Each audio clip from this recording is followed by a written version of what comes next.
waaye ñu lay ñaan bul fàtte abonné ci chaîne bi. ñëpp di wax asalaamaaleykum wa rahmatullah ñoo ngi fii tey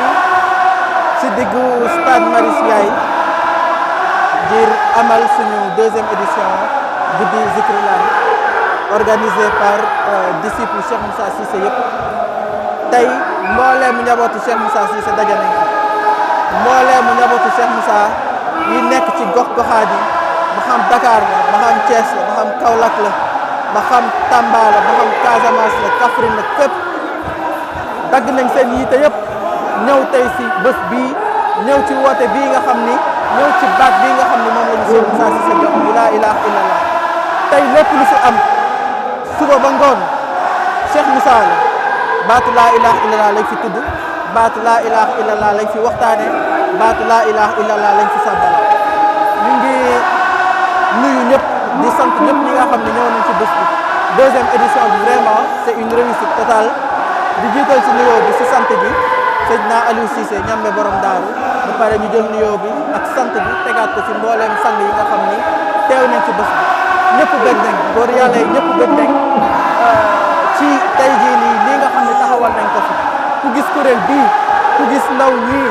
ak baat bi nga xam ne moom lañ nekk di tudd nga xam ne ñu ngi tudd lu ñu xam nga xam ne ñu ngi tudd lu ñu bëgg nga xam ne ñu ngi tudd lu ñu yëpp kon nag yàlla na yàlla taxawu yàlla na yàlla sant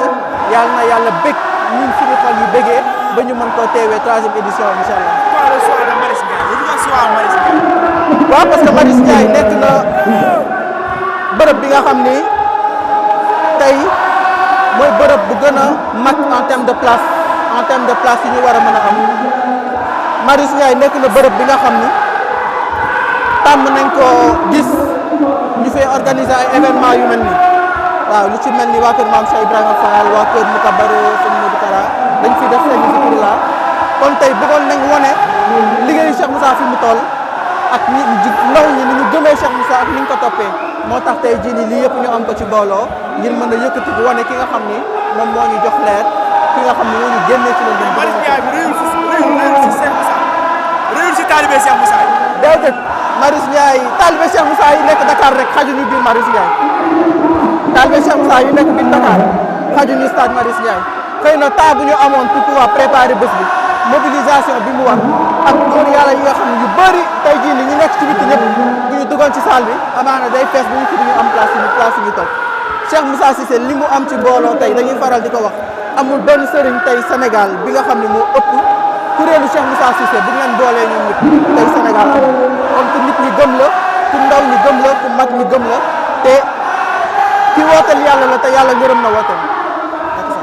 dañu ko envisagé di ko organiser chaque année wala par ngay tëbal par année. waaw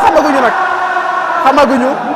ñii ñu ngi wax chaque année ñii ñu ngi wax chaque 2 ans ñii ñu ngi wax chaque 4 ans waaye yàlla xam naa dinañ si waxtaan en interne incha allah. organisation bi yombul. déedéet organisation bi yombul. loolu la laaj na temps. waaye ñu lay ñaan bul fàtte abonné ci chaîne bi ngir yeneen waxtaan yi ñëwaat.